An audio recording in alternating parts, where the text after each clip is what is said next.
और माँ और बहनों और मोहतरमा जलीसा यासीन सुल्ताना साहिबा जो all India Muslim personal law board के शुबे ख़वातीन के कन्वीनर हैं, मेरे अजीज़ दोस्तों और बुज़ुर्गों, मैं आपसे एक बात अर्ज़ करना चाहता हूं कि हम पहले 2 नारे लगाएंगे। आप और हम मिलकर 2 नारे लगाएंगे, मगर जो मैं पहला नारा लगाऊंगा उसमें इस दारुस्सलाम के ग्राउंड से कोई उसका जवाब नहीं देगा। सुनिए, जो पहला नारा हम लगाएंगे,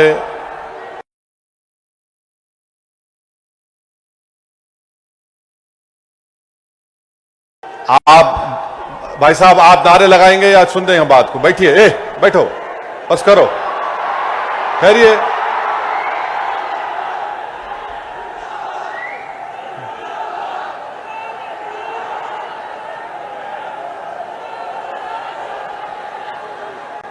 इस ग्राउंड में जितना मजमा है अल्हम्दुलिल्लाह उससे ज्यादा बाहर है, तो ये जरूरी है कि हम उनकी आवाज भी सुने। तो मैं बाहर जो मजमा खड़ा हुआ है उनसे अपील करूंगा कि आप हमारे साथ नारा लगाइए। ग्राउंड में कोई नारा नहीं लगाएगा। नारे तकबीर, नारे तकबीर। अब हम सब मिलकर लगाएंगे नारे तकबीर, नारे तकबीर।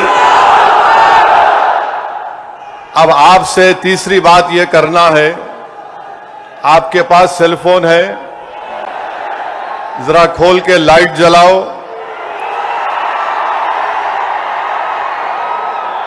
ताकि हमारे बीजेपी वालों की दिमाग की बत्ती जले। लाइट खोलो ताकि हम इस वक्फ कानून के खिलाफ पूरे मुल्क को पैगाम दे सके। हमारे खवातीन भी फोन की लाइट खोल सकते आप। जरा मीडिया वाले दिखाओ।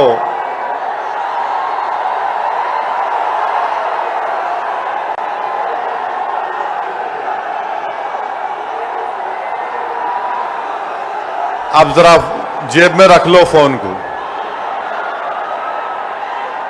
आपसे अहम बात यह कह रहा हूं कि अब जब जलसा खत्म हो के यहां से आप निकलेंगे, आप लोग पुरअमन तरीके से अपने अपने मुकामात को जाएंगे। आप झंडे लहराते हुए नहीं जाएंगे, सब्र और तहम्मुल का मुजाहरा करते हुए सरजमीन हैदराबाद के अमन को और मजबूत करते हुए आप यहां से जाएंगे। जाएंगे ना आराम से इंशाअल्लाह। और घर को जाके बैठना नहीं, ईशा की नमाज गोल नहीं करना। ईशा पढ़ना है मेरे को भी और आपको भी, तो ईशा भी पढ़ेंगे ना आप। अब मसला यह है कि किसी शायर ने अच्छा कहा था, जब ज़मीर और ज़र्फ का सौदा हो दोस्तों, जब ज़मीर और ज़र्फ का सौदा हो दोस्तों, कायम रहो हुसैन के इनकार की तरह। मैं आपको यह बताना जरूरी समझता हूं कि इस कानून के खिलाफ all India Muslim personal law board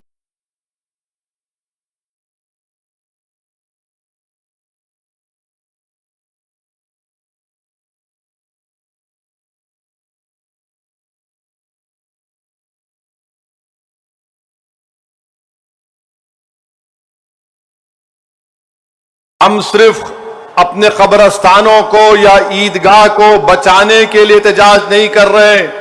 हम एहतजाज इसलिए कर रहे हैं कि जो सियासी ताकतें आज इस मुल्क पर हुक्मरान हैं वो हमको मिटाना चाहते हैं, और हम उनको ये बताना चाह रहे हैं कि हम अपने आप को मिटने नहीं देंगे। इंशाअल्लाह ताला जमहूरी तरीके से तुम मिट जाओगे।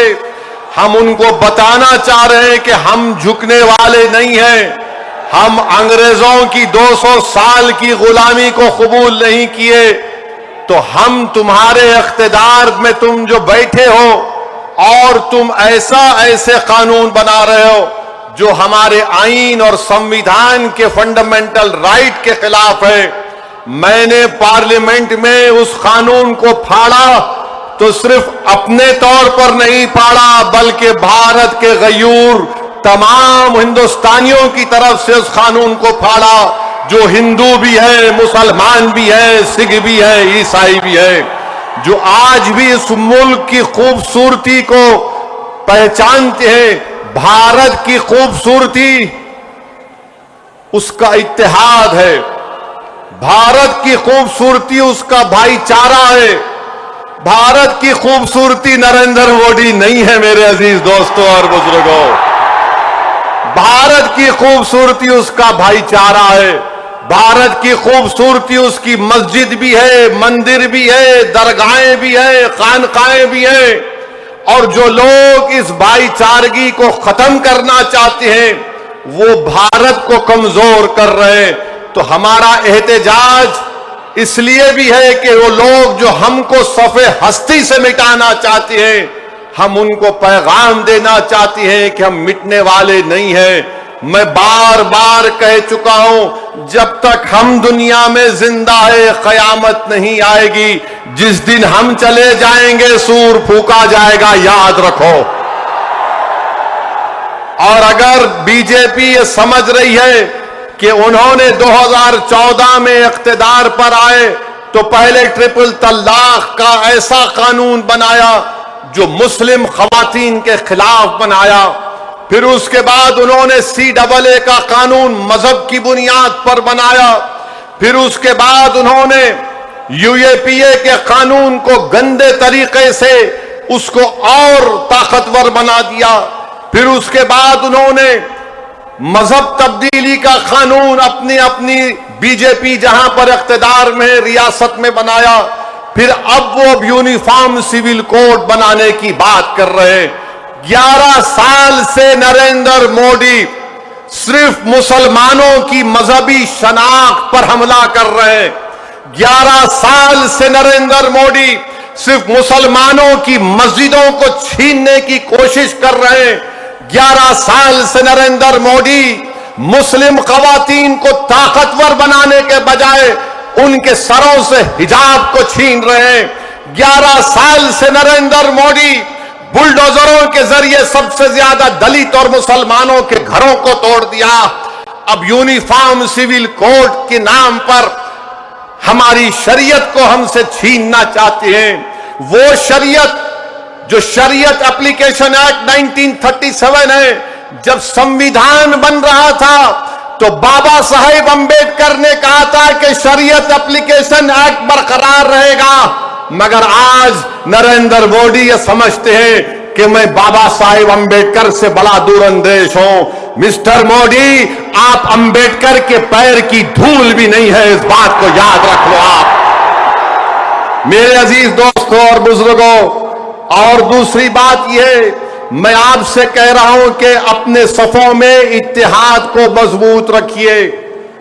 ये लड़ाई जो आप और हम मिलकर अपने दीगर सेक्युलर हिंदू भाइयों के साथ, सिख भाइयों के साथ लड़ रहे हैं, याद रखो बीजेपी संघ परिवार हमारे सफों से बाज मीर जाफर, मीर सादिक को खड़ा करेगी। इनसे एहतियात करो। मगर आज मालूम हुआ कि जाफर पाशा में कश्फो करामात भी है। मुझे अभी किसी ने व्हाट्सएप पर भी जाया कि जो इस वक्फ की कानून की ताईद में आ रहे हैं, जो बड़ी बड़ी बातें करते हैं, ख्वाजा अजमेरी के आस्थाने से उनका ताल्लुक है, जाफर पाशा की तकरीर को लाइव बैठकर देख रहे थे, तो मालूम हुआ उनको भी बड़ा डर हो गया है कि अब हैदराबाद से एहतजाज बुलंद होगा। अरे जो तुम ख्वाजा अजमेरी के आस्थाने के जिम्मेदार हो ना, मैं पार्लियामेंट में इंशाअल्लाह ताला ख्वाजा एक्ट के तरमीम का एक बिल लाऊंगा और प्राइवेट मेंबर्स बिल लाकर कहूंगा कि तुम नहीं बनोगे, उसमें पसमानदा को किसी को बनाना पड़ेगा। तुम तायीद करोगे? मैं तो ला रहा हूं प्राइवेट मेंबर्स बिल आइंदा सेशन में, तुम देखना। अरे तुम लोग कितना गिर सकते हो, तुम कितना गिर सकते हो? कम से कम उस आस्ताने की निस्बत का तो लिहाज रख लो। तुम उस आस्ताने की निस्बत का तो लिहाज रख लो। और इस बात को भी याद रख लो कि जब तुम और हम इस दुनिया से जाएंगे तो आरएसएस वाले अगर तुमको खंदे पर लेकर गए कब्रिस्तान में, तो फिर अंदर जाने के बाद जब फरिश्ते पूछेंगे कौन है तेरा रब, तो तुम क्या मोदी बोलोगे या अल्लाह बोलोगे? देख लो इस बात को। हम तो अल्लाह ही बोलने वाले हैं और बोलते रहेंगे। अल्लाह ही हमारी मदद करेगा और अल्लाह ही इनको शिकस्त देगा इंशाअल्लाह ताला। हम तौहीद परस्त हैं और हमको फख्र है इस बात का कि रब्बे कायनात जिस चीज का मालिक अल्लाह है, मोदी कह रहे हैं कि उसका मालिक अल्लाह नहीं रहेगा। अब मोदी आप खुद देखोगे अल्लाह कैसा बता देगा अपना जल्ले जलालहू, आप देखेंगे। आप इसको, इस कानून को तुमको वापिस लेना पड़ेगा। जिस तरह हमारे किसान भाइयों ने हमको रास्ता दिखाया, हम उसी रास्ते पर एहतजाज करेंगे। जब तक कानून वापिस नहीं होगा, भारत में पुरअमन एहतजाज होगा। आप तैयार हैं एक लंबी जमहूरी लड़ाई लड़ने के लिए, या फिर कोका कोला की तरह उड़ के फिर ठंडे तो नहीं बैठ जाएंगे? क्या आप तैयार हैं एक जमहूरी एहतजाजी लड़ाई लड़ने के लिए?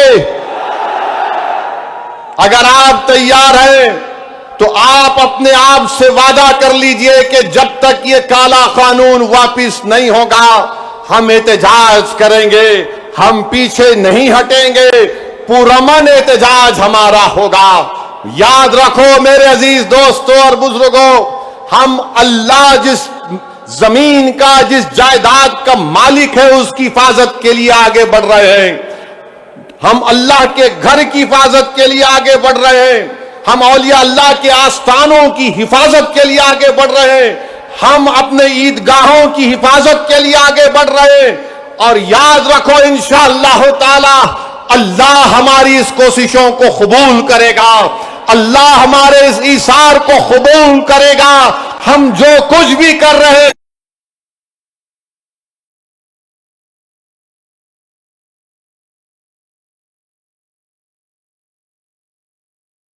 एहतजाज होगा, उसमें हिस्सा लीजिए, उसको कामयाब करिए। ये कोई सियासी पार्टी का एहतजाज नहीं है, ये इलेक्शन के वोटों को बटोरने का एहतजाज नहीं है। जिस चीज का मालिक है उसकी हिफाजत करने के लिए एहतजाज हो रहा है पूरे मुल्क में इंशाअल्लाह ताला। जो मुस्लिम पर्सनल लॉ बोर्ड ने प्रोग्राम बनाया उसमें हिस्सा लीजिए। जो तारीख के दिन आपसे कहा गया लाइट बंद करना, लाइट बंद करेंगे या नहीं बंद करेंगे? नहीं तो बोलेंगे अम्मा 10 मिनट सीरियल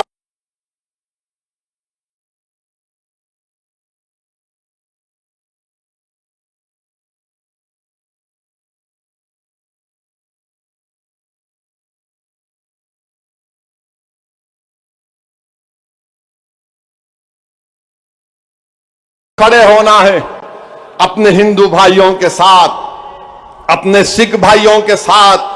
वो भी आज बड़े तकलीफ में है कि ऐसा कैसा कानून बीजेपी की हुकूमत ने बना।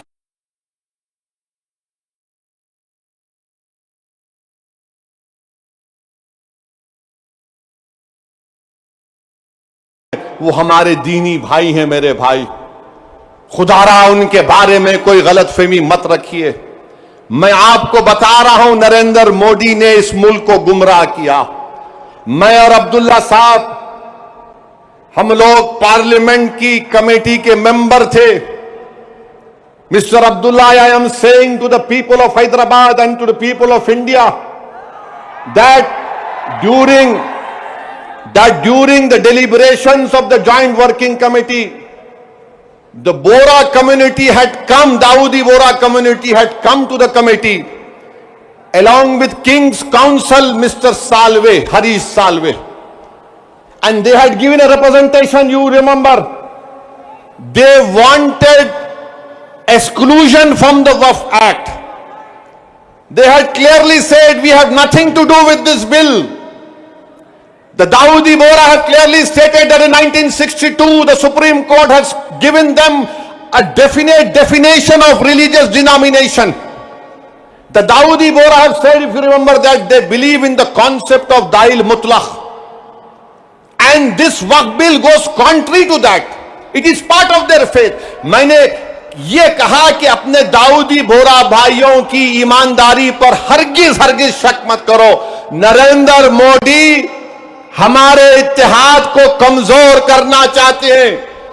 दाऊदी बोरा के लोग पार्लियामेंट की कमेटी के पास आए थे, लंदन से मायानाज वकील किंग काउंसिल जनाब हरीश साल्वे साहब को लाकर पार्लियामेंट की कमेटी के सामने कहा कि हम 2024 का कानून नहीं चाहिए, हमको वक्फ से अलहदा करो, क्योंकि दाऊदी बोरा जो शियाओं की ब्रांच है, उन्होंने कहा कि हमारे पास दाइल और मुतलक है। उनके जो रूहानी पेशा है मुफद्दल साहब, अल्लाह उनको सलामत रखे, वो उनकी मौजूदगी में कोई मुतवल्ली नहीं हो सकता।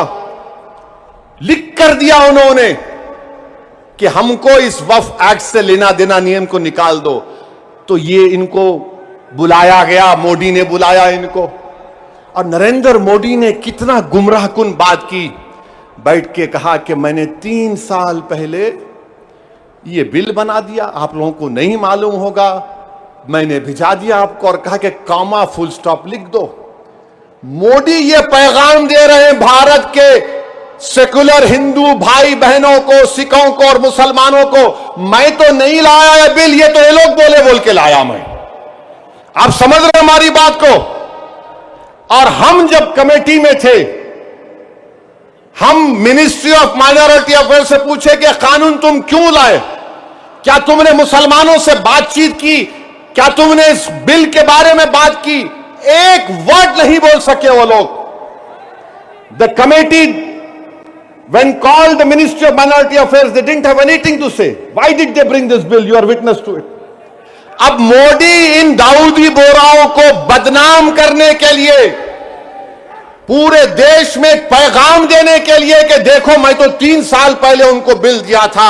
मेरे भाई, ये साजिश है हमारे इत्तेहाद को कमजोर करने के लिए। मोदी जी, आप शतरंज की चाल खेल रहे हैं, हम भी जानते हैं शतरंज कैसा खेलना सियासत में। डॉक्यूमेंट्स है, आज मैं एक्स पर सोशल मीडिया पर डॉक्यूमेंट्स डाल दिया हूं।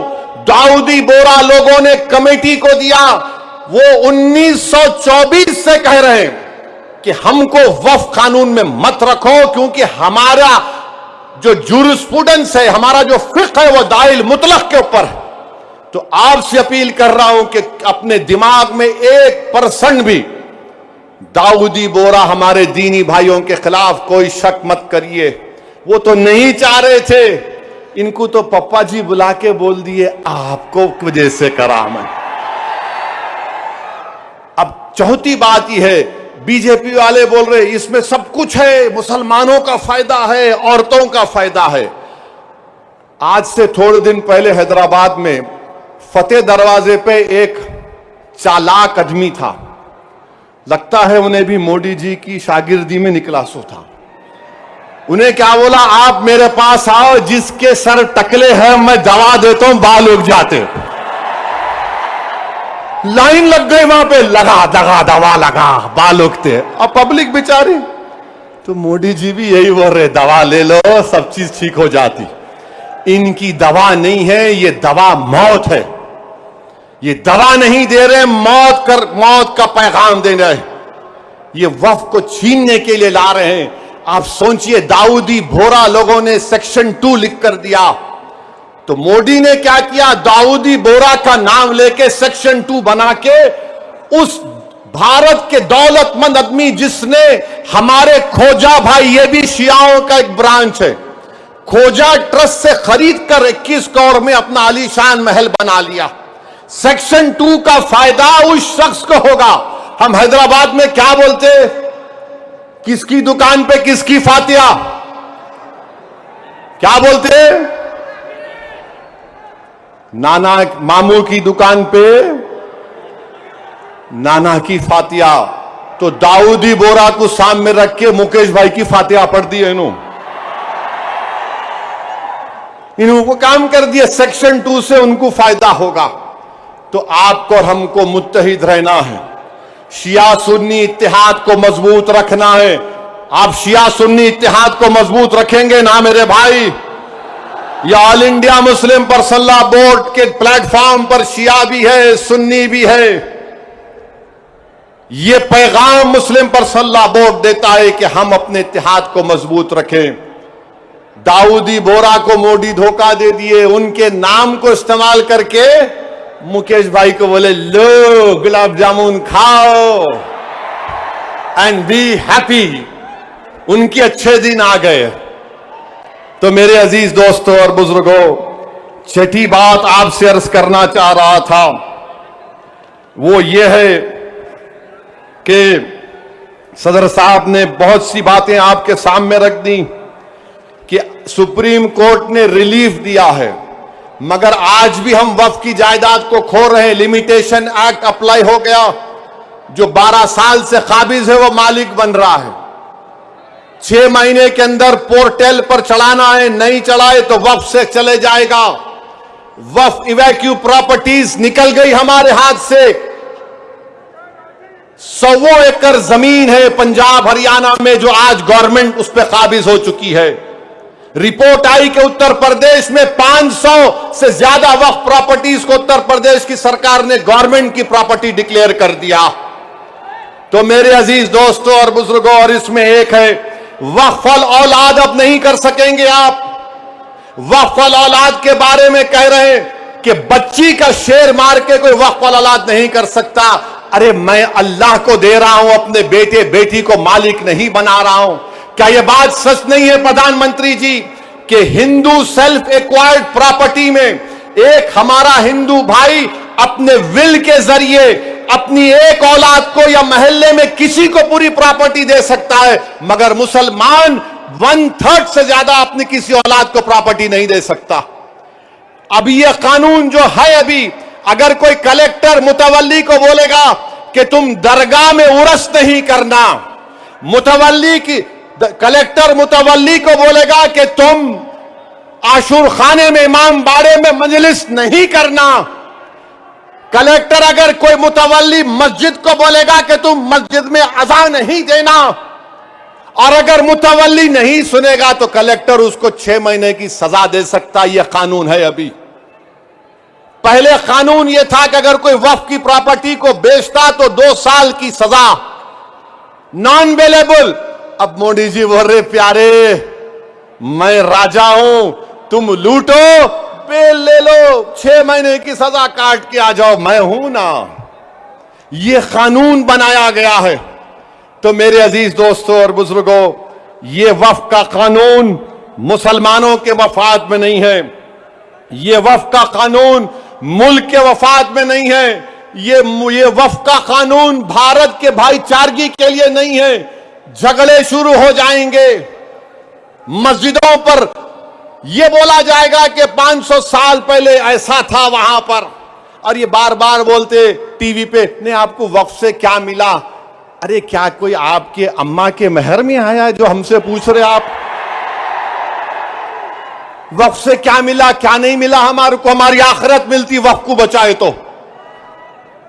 ख्वाजा बंदा नवाज की दरगाह, मेडिकल कॉलेज है, इंजीनियरिंग कॉलेज है, वक्फ का है। हमदर्द रूह अफजा पिए तो वो भी वक्फ का है।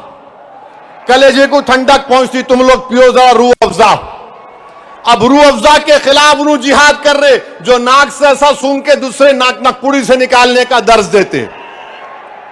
कहां जाएगा ये मुल्क?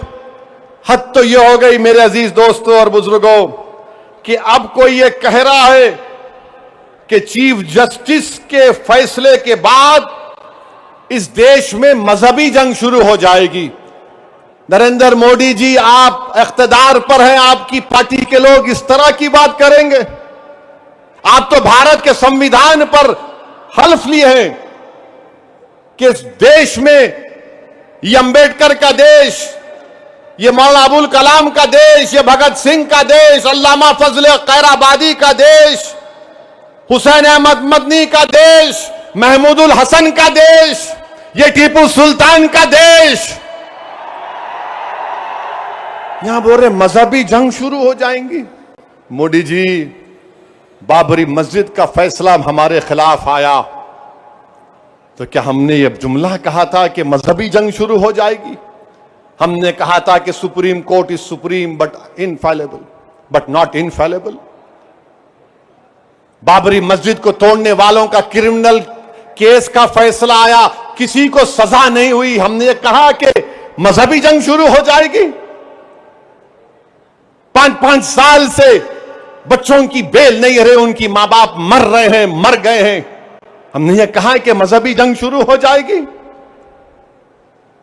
CAA का कानून है, हियरिंग नहीं होती, क्या हमने कहा कि मजहबी जंग शुरू हो जाएगी?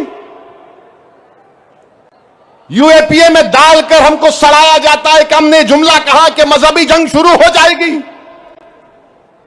नरेंद्र मोदी जी, आपकी पार्टी के लोग कह रहे हैं कि रिलीजियस वॉर शुरू हो जाएंगी, मजहबी जंग शुरू हो जाएगी। किसको डरा रहे हैं ये लोग? अदलिया को डरा रहे हैं आप? इख्तिदार में रहकर अदलिया को डराएंगे आप? आपके हक में फैसला आया तो आपके मुंह में लड्डू फूटते हैं और आप रिलीजियस वॉर शुरू हो जाएंगी। यही फर्क है हम भारत के उन मुहिबान भारत में जिसमें हिंदू मुसलमान भी है। हम जब हमारी मर्जी के खिलाफ भी फैसला आता है हम उसको कबूल करते हैं। इसलिए कबूल करते हैं कि हम कॉन्स्टिट्यूशनल मोरालिटी को मानने वाले हैं और ये संघ परिवार के लोग एंटी कॉन्स्टिट्यूशन के लोग हैं। ये संविधान को तो मानते मगर उसको सब्सक्राइब नहीं करते हैं। ये फर्क है भारत के असली नागरिक में और उन लोगों में जो नेशनलिज्म के झूठे दावे करते हैं और कहते हैं कि रिलीजियस वॉर, जो कहते हैं कि अगर कोर्ट कानून बनाएगा तो पार्लियामेंट को बंद कर दो। अरे अगर तुम पार्लियामेंट में बैठकर अपने अददी ताकत की बुनियाद पर मुझे मिटाने का कानून संविधान के खिलाफ बनाओगे तो मेरे पास चारा क्या बचता है कि मैं अवाम में जाऊंगा और फिर कोर्ट को जाऊंगा।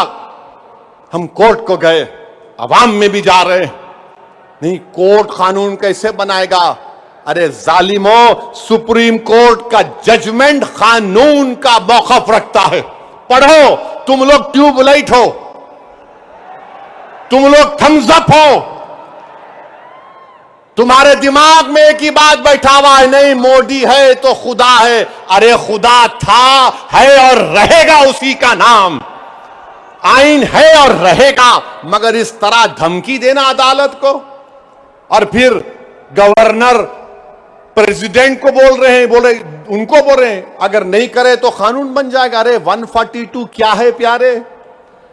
142 आइन का बनाने वाला अंबेडकर है। अंबेडकर में तुम्हारे से ज्यादा दूरअंदेशी थी। आप ये बोल रहे हैं कैसा बनाए, वो कैसा बनाए, हम ऐसा कर देंगे। मगर मेरे अजीज दोस्तों और बुजुर्गों, बीजेपी आइन पर एक फ्रॉड कर रही है और डरा रही है। रिलीजियस वार की धमकी बीजेपी दे रही है। मिस्टर मोदी, कौन रेडिकलाइज हो चुका है बताओ आप? सत्ता में आप है, आपके लोग रेडिकलाइज हो चुके हैं। इतना रेडिकलाइज हो चुके हैं कि कोर्ट को धमकी दे रहे हैं, रिलीजियस वार हो जाएंगी। मोदी जी, अगर ये धमकी देने वालों को आप नहीं रोकेंगे, देश कमजोर होगा और देश कभी भी माफ नहीं करेगा। आज सत्ता इख्तिदार आपके पास है, कल नहीं रहेगा इंशाअल्लाह ताला, कल नहीं रहेगा इंशाअल्लाह ताला। अब भारत का हिंदू भी जान चुका है कि वक्फ का कानून बनाए तो क्या मेरे को नौकरी मिलती। हिंदू जान चुका है कि मुसलमानों की नफरत को दिखाकर, मुसलमानों को डराकर वोट बटोरती आई बीजेपी। दिखाने के लिए कुछ नहीं है। 4.5-5% नौजवानों में बेरोजगारी है। उनके बेरोजगारी को दूर करने का कोई प्रोग्राम नहीं, मगर सिर्फ मुसलमानों को नफरत का निशान बना दो। तो मैं हमारे हिंदू भाइयों से भी अपील कर रहा हूं, जो आपके एंडोमेंट बोर्ड के लिए अच्छा है वो हमारे लिए भी अच्छा होना चाहिए। जो सिख गुरुद्वारा प्रबंधक कमेटी के लिए अच्छा है वो हमारे लिए भी अच्छा होना चाहिए। हमारा मुतालबा सिर्फ यही है कि हम अपनी वक्फ की जायदादों की हिफाजत कर सकें। और ये लोग बोलते नहीं वो उन्होंने ऐसा कर रहे, आजकल मुझ पर भी उंगली उठा रहे। मेरे भाई, मेरी उम्र दरियाफ्ती की नहीं है अब। और तुम याद रखो, तुम जो कुछ बोल रहे ना, मैं सियासतदान भी हूं और आधा वकील भी हूं। तो तुम्हारा वीडियो है मेरे पास, तुमको हैदराबाद आना पड़ेगा प्यारे। तुमको शॉपिंग कराएंगे। You want to see shopping, will show you shopping. जो बोले जा रहे। अगर हम अपनी जबान से बोलना शुरू करें ना, तो तुम्हारा लुत्फा कहां से आए बोल सकता हूं मैं। याद रखो, माफ करना, उलमाए कराम की मौजूदगी में बोल रहा हूं। वक्फ की कानून की मुखालिफत किस बुनियाद पर की जा रही है आप देखो। ये हो जाएगा, वो हो जाएगा, कुछ नहीं होगा, सिर्फ जायदादों को लूटने के लिए किया जा रहा है। तो इंशाअल्लाह ताला जो पर्सनल लॉ बोर्ड का एहतजाज पूरे तेलंगाना में होगा, मुल्क में होगा, अब तालकटोरा स्टेडियम में भी 22 को होगा। मैं हमारे तमाम से अपील कर रहा हूं, इसको कामयाब करिए। आपसे भी अपील कर रहा हूं कि हमको एक लंबी लड़ाई लड़ना है जमहूरियत में। कानूनी लड़ाई लड़ रहे हमारे वकील, अल्लाह हमारे वकला को सलामत रखे, अल्लाह उनको और हिम्मत दे, और अल्लाह हमको हिम्मत दे, अल्लाह हमारे ईमान को सलामत रखे। याद रखो मुसलमानों, बगैर ईमान के हम एक जिंदा लाश की तरह हैं। बगैर मस्जिदों के हम कुछ नहीं हैं। बगैर जायदादों के जिसका मालिक अल्लाह अगर कोई और कब्जा कर लेगा तो हम क्या जवाब देंगे रब्बे कायनात के सामने। थोड़ी तकलीफ उठाना पड़ेगा। आज मगरिब की नमाज पढ़ते वक्त इस चादर के नीचे कंकर हमारे घुटनों को चुबा रहे थे, और हम उम्मीद कर रहे थे कि इमाम साहब जल्दी नमाज खत्म कर लेंगे। आधे मिनट के लिए सोचो कि 50,000 फलस्तीनी शहीद हो गए मेरे भाई, 11 लाख बेघर हो गए, 15,000 बच्चे मारे गए, 18-17 हजार के करीब खवातीन शहीद हो गई हैं।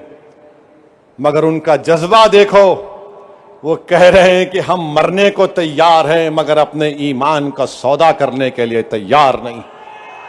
तो भारत के लोगों, तुमको मजलूमों से आवाज आ रही है कि हक की कामयाबी के लिए, बातिल को शिकस्त देने के लिए हम 75 साल से अपनी नस्लों को कुर्बान कर दिए। तुमने और हमने नजारे देखे कि एक मां कह रही है अपने बेटे के कफन के सामने, कह रही है कि रसूल अल्लाह सल्लल्लाहु अलैहि वसल्लम, मैं अपने बेटे को आपके पास रवाना कर रही हूं। हम एक बाप को सुन रहे हैं बोलते हुए अपने बेटे के लाश के सामने कि या रसूल अल्लाह सल्लल्लाहु अलैहि वसल्लम, जो दुनिया खामोश बैठी हुई है, आप उनकी शिफा नहीं करेंगे अचर के मैदान में। मेरे अजीज दोस्तों और बुजुर्गों, हमको सिर्फ पुरअमन एहतजाज करना है ताकि हम आने वाली नस्लों को बता सकें कि 2025 में ऐसे भी नौजवान और बुजुर्ग और खवातीन थे जिन्होंने वक्त के फिरौन के सामने झुकने की तो बात तो छोड़ो, उन्होंने उसकी तकालीफ पर उफ भी नहीं कहा। हम जमहूरी तरीके से लड़ेंगे। हमारे किसान भाइयों ने हमको रास्ता बताया, कानून को वापस लेना पड़ेगा। जैसा कि मुस्लिम पर्सनल लॉ बोर्ड का नारा है, देश बचाओ, संविधान बचाओ, वक्त बचाओ। तो नारा लगाओ, संविधान बचाओ, वक्त बचाओ, संविधान बचाओ, वक्त बचाओ। आप साथ है ना हमारे इंशाअल्लाह ताला। याद रखो, तुम साथ भी नहीं है तो हम हुसैन का परचम लेकर करबला में उतर जाएंगे, क्योंकि अगर तुम साथ होगे तो यजीद को मालूम हो जाएगा कि ये हुसैन के गुलाम हैं, ये ताकत को देखकर झुकने वाले नहीं हैं। तो मेरे अजीज दोस्तों और बुजुर्गों, पुरअमन तरीके से अपने अपने घर को रवाना होइए, झंडे मत लहराइए। अब नारे लगाने का यहां पे वक्त खत्म हो चुका है। पुरअमन तरीके से अपने घरों को जाइए। बड़ी तादाद में हमारी मां और बहनें भी आई हैं, मैं उनका शुक्रिया अदा करता हूं। नारे तकबीर, अस्सलाम वालेकुम व रहमतुल्लाहि व बरकातहू।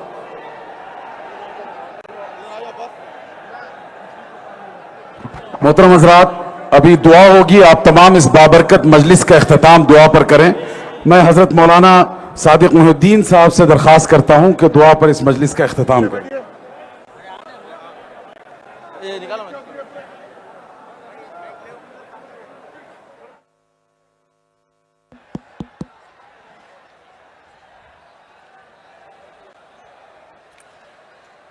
अल्हम्दुलिल्लाह।